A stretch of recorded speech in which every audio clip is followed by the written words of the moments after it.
G'day folks, welcome to this introduction and overview of Pax Pamir 2nd edition. This is designed just to introduce you to some of the core rules and really show you some of the basics of gameplay and really what this game is all about. Basically, each player plays the role of an Afghan leader trying to manipulate the situation in this region following the collapse of the Durrani Empire. You'll manipulate these three factions, coalitions. You've got the Russians, represented by these yellow blocks, the Afghans, represented by the green blocks, and the British, represented by the pink blocks. Now, these blocks are important. They represent the military forces and roads on the map. When these pieces are upright in a region, they're an army. So here, for example, we have two Afghan forces in Kabul. We have two British forces down here with one Afghan force. When they are laying down, they represent roads and connections between regions. So these Afghan forces in Kabul have roadways connected them to all their neighbours. These Afghan force in Punjab only has a road to Kabul, so they can't travel to Kandahar. This is midway through a game, and I've taken this point to show you how the game works. This is not, I'm not going to show you necessarily the optimal moves or the best strategies. Far from it, in fact. I'm just going to show you some of the actions to demonstrate how this all works. Each player has their player board, which you can see along the right here. This is a two-player game, and every gameplay is different. There's a solo player you can use if you want.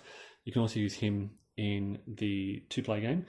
But I'm just playing sort of a two-handed two-player game to demonstrate how this all works. Each player has a little player board and have a series of cards called the court. These little cylinders are kind of an indication of their success, but they're also used for two main purposes. When they are out on the board in a region, they are called a tribe, and they're very important. They enable players to control a region. If you have a tribe and a plurality of military forces, you control that region and you gain the region's control token. When these tokens are on a card, they represent spies. Now, spies on your own cards, in this case the red court, are used defensively. Spies on another player's cards, in this case a yellow token, yellow spy on this card, are used offensively, and they're used to try to effectively sabotage and make it more difficult for this player to take the actions on this card. I'll explain that more in a moment. There's also money in the game. There are 36 coins, and they are used primarily to purchase these cards in the market. We also have, of course, there's the 6 regions on the board. To the left here is an indicator showing the favoured suit in the game. This changes due to various card effects. So, for example, this card here, this little blue icon means that blue becomes the favoured suit when this is played. So blue is now the favoured suit, and this means that these actions on the card can be used for free. They don't count as your normal actions. The game revolves around purchase and play of these cards in the market. And the cards have lots of details on them. The top left shows a suit. There are 4 suits in the game, and they have different effects. You've got the orange cards like these ones. These are the These are the economic cards, and they primarily help you to build these road networks, the camels, these discs, these blocks laying down on their side, sometimes military effects, sometimes other effects as well. When you have economic cards in your market, they protect your bank based on the number of stars you have. People can tax you, they can take money from you, but you can always protect the number of coins equal to the number of orange stars in your court. So I currently have 4 orange stars here. I can effectively protect 4 coins from being taxed by my opponents. Red cards are military cards. You can see this one up here. This will build an army in Punjab if I purchase and then play this card into my court. The red stars are used as tiebreakers at the end of the game, so they're not really too important during the course of play, but they will be more important later on. During play, as I said, they are mainly used for that military purpose. Purple cards are the political suit, and they are primarily used to place tribes. So the purple cards let you place new tribes. This is what this token here, this icon here means. They sometimes let you place armies and other things, but mainly for those tribes. And when you have purple cards in your court, they increase the size of your court by 1. And finally, the blue cards represent intelligence cards. And they do things like let you place spies, sometimes let you place armies, and this little token here means that they, what's the phrase they use? They leveraged. So they will give you 2 coins for having this card in your court, but if you ever lose that card, you have to pay back those 2 coins. Okay, so your game, the game, as I said, revolves around buying and playing cards. At the start of the game, the very first turn, you only have 2 actions available to you. 1, you can purchase a card from the market, and that'll almost always be the first action you take. You look across the market, you look at what card you want to purchase, and you pay the cost as indicated above the column. So if I want to purchase this card, it'll cost me 0. If there is a coin on the card, as there is in this case, I can purchase this card for 0, and I gain a coin in the process. This now goes into my hand, and on a second action, I can then either purchase another card, or I can play this card to my court. When you purchase a card, you obviously have to pay the costs, and you pay the costs. Let's say I'm purchasing this card here, Punjab. I put my coins in the previous 2 rows and take that card. Fairly straightforward. If I wish to, you always pay the coins in the row. So if I'm purchasing this card, for example, I pay those coins there, and then I could purchase a separate card. Now, I almost forgot this rule. You cannot purchase a card that you have placed coins on. Okay, so in that case, if I would purchase this card, put coins there, I could not purchase either of these cards on my second action. When there's this little indicator here, reminder 2 times, that's the reminder that when military cards are favoured, the cost of all these cards in the market are doubled. So you're purchasing cards, you're adding them to your hand. Your second action you have at the start of the game is to add a card to your court. So let's say I were to add this card to my court. Herat, it lets me place an army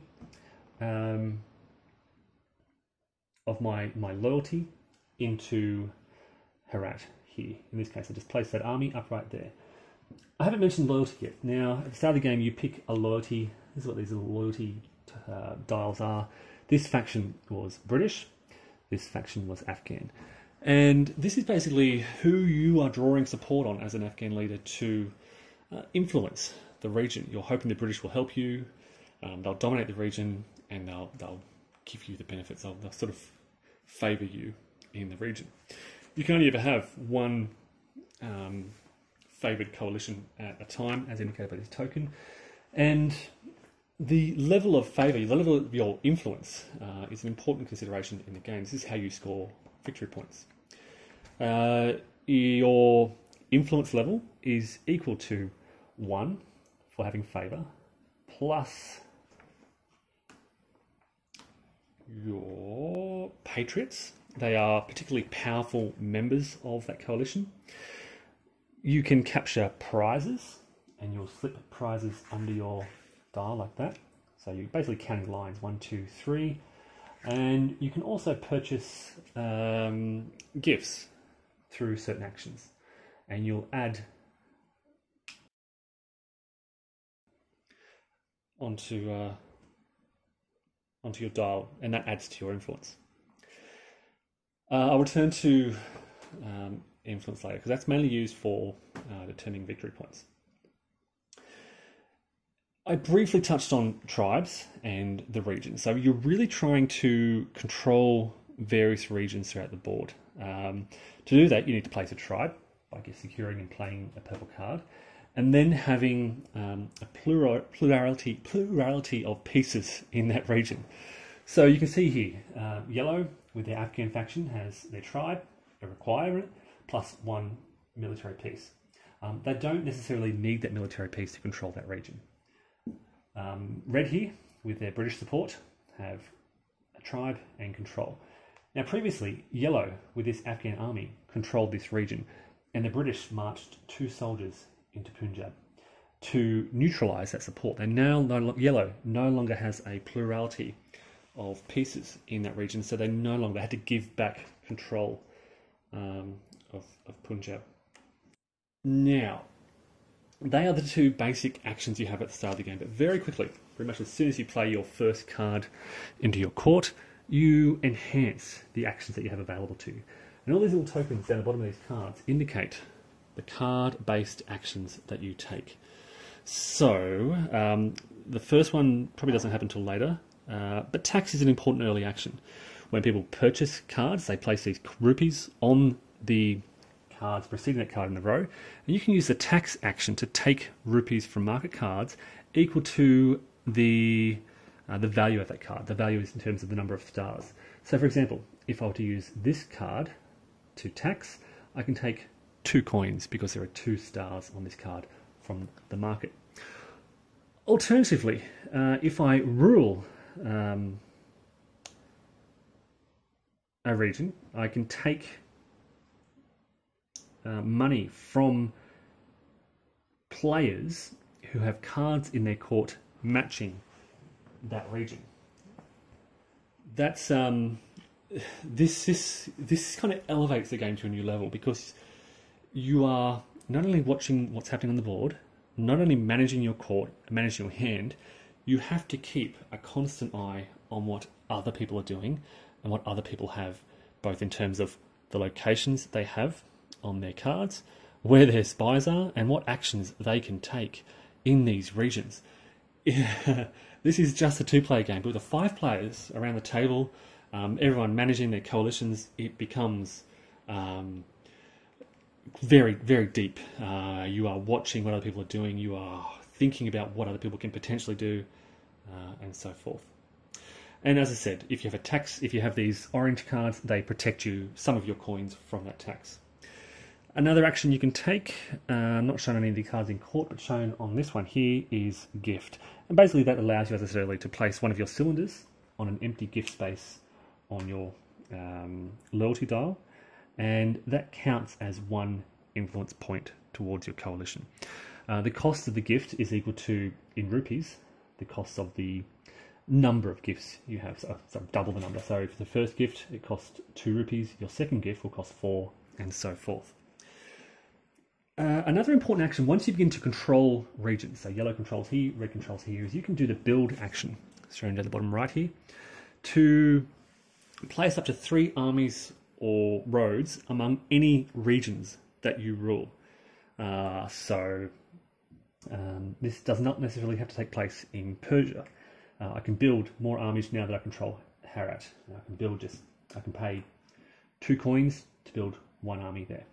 I can pay 4 coins to build an army and a road, and so forth and so on. The move action shown by the flags here basically now allows me to either, well, for each star on this card, in this case it says 2 stars, 2 flags, 1 star here, 1 flag. Each flag or each star enables me to move 1 loyal army, so red, British, pink here, or spy. And the way spies moves is each move they get allows them to move to 1 adjacent card. So I can move my spy here, and then they can move around the table to there. Or they can move clockwise, 1, 2. If you're playing a 5-player game, these spies might move gradually around the large circle.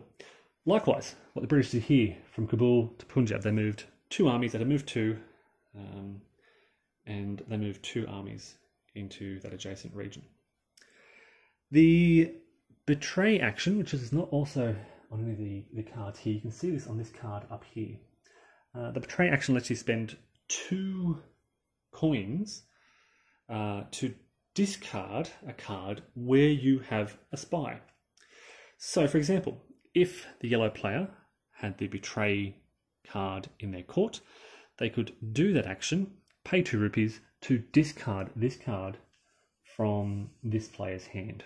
They would lose their spies. Of course, yellow would lose their spy, red would lose their 2 spies, and they would lose their patriot, and they would have reduced influence. This is why you're watching what other people are doing. You're watching where they're moving their spies. You need to be defensive, as red has done here. They've not only balanced that yellow, but they're wary of that yellow spy. And they're watching, how dangerous, how much of a threat yellow might be. So these spies are obviously a threat. These armies are a threat. What can you do? Well, you can start a battle on cards with this icon. Again, these cards have to be in your court to take these actions. So with the battle action, you either start a battle in a region, let's say here, or on a court card that you control. Effectively, you remove any combination of tribes, spies, roads, or armies equal to the card's rank or number of stars. So 1, 1, 1, 1, 1, 1 up there. And yeah, that's also a 1 star, 1 battle. You cannot remove more units than you have armies. So if it was a rank 3, I had 2 armies, I could only remove up to 2. You cannot remove armies or roads that are of your loyalty. So obviously you're fighting your enemies, you're not fighting yourself. You're not telling the British to kill each other. You're telling the British to kill the Afghans in this example. And you cannot remove tribes belonging to players that share your loyalty. Obviously more important in a sort of 4 or 5 player game where there may be 2 players of the British faction. Yes, you can have multiple players of the same faction. There may be 2 British players, and I cannot remove tribes belonging to my fellow Afghans being supported by the British. The British simply won't do it for us. Okay, so this is sort of how the game works. Armies moving around, people trying to control provinces of the board, people building their court, being mindful of these various actions, moving their spies around, waging war, taxing their opponents, taxing the market, trying to get these cylinders out on the board. Eventually there'll come a time when these, okay, so I should say first, these events can come out. You can purchase these events to have the bottom half happen, or if they come off the board, the top half happens. In this case, if this comes off the board, we remove all tribes and armies in Kabul. The Afghans are a bit worried about that card.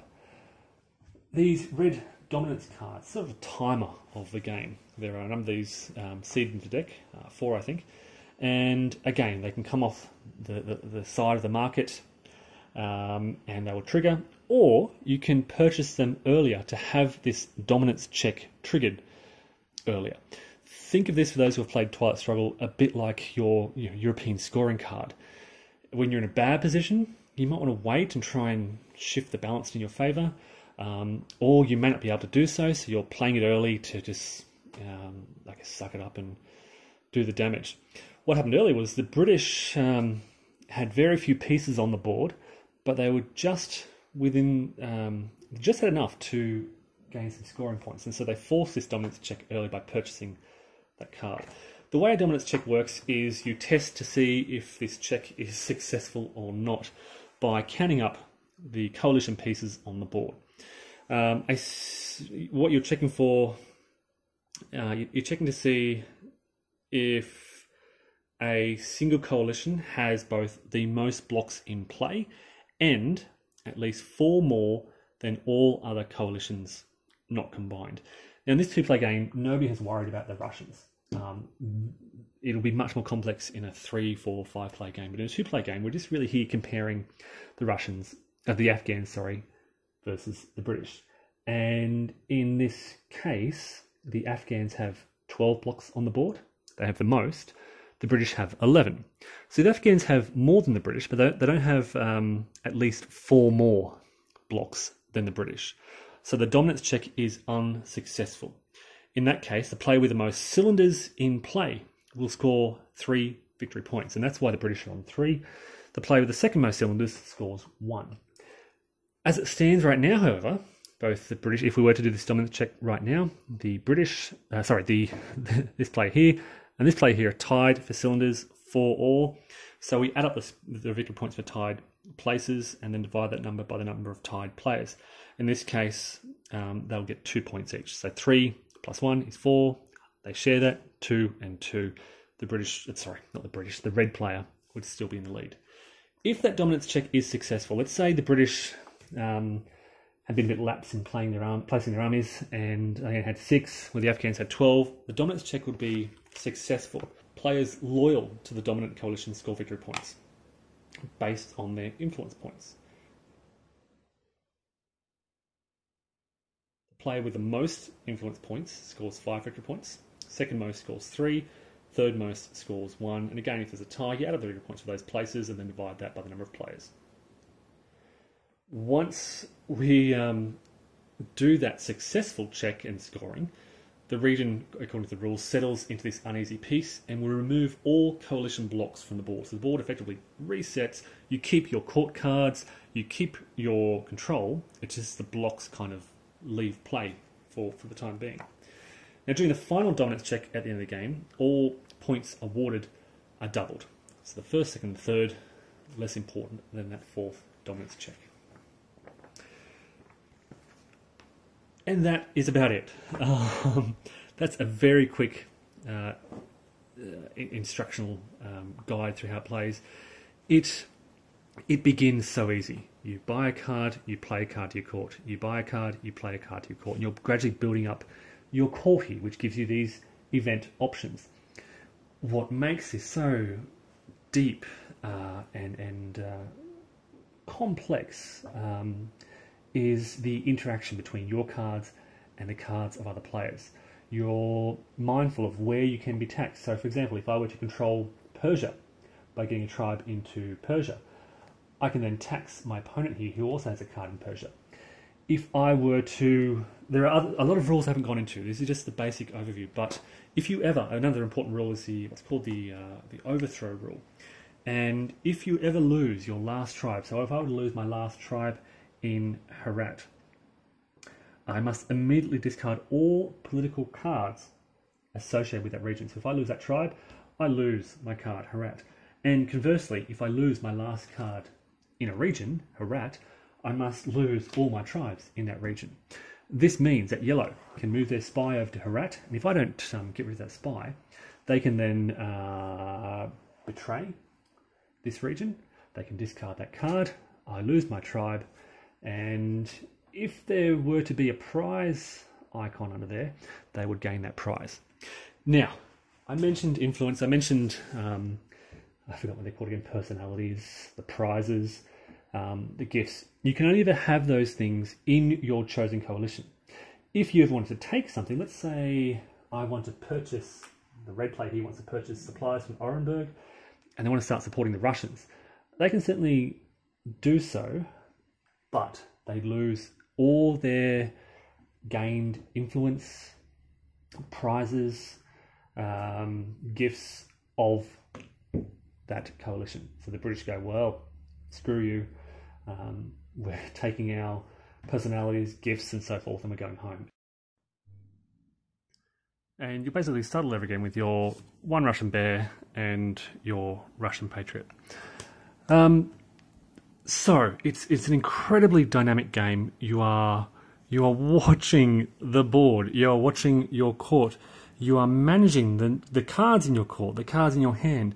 You are managing the spies moving around your court, enemy spies, your own spies.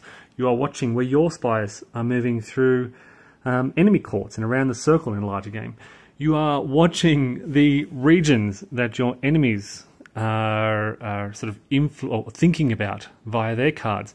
You're thinking about what they can do with their events, where they can tax, where their coalition forces are moving around the board. You are paying very careful attention. As you're playing, you are watching these cards in this market and you're thinking about what you can do. Do you want to build a road out of Kabul? Do you want to build some more spies on your enemy cards? Do you want to build some more military forces? Perhaps you need to place them in Punjab before you can move them, out into neighbouring regions. You're looking at these events. These can be very powerful. Every time a new card comes out, everyone will lean forward and look at what this new card can do, and they'll think about how important it is. And Okay, the cost of these cards. Oops. You can pay 5 coins when this card first comes out, but money is very limited. So you might want to wait until it gets a bit cheaper to consider 3 and then the 2. But of course, if you've got to wait until 4 other people take their turns, they might want to buy that card before you. So how badly do you want that card? How important is it? Sometimes you're taking a card to stop somebody else getting the card. Often you're doing that. There is so much to think about in a game with relatively simple rules that are pretty easy to understand, pretty clear. I hope I haven't made any mistakes. You are thinking so much, and there is so much to look at. And yeah, as I said, I think this is what makes this a great game, to see the relative simplicity of the rules versus the remarkable complexity of gameplay and your thinking and your planning and your need to respond tactically to what your opponents are doing. I highly recommend this. It is very engaging, a lot of fun, very satisfying, and a great gaming experience. This is Pax Pamir by Wehrle, recently released, published via Kickstarter, and I think should be available for purchase right about now.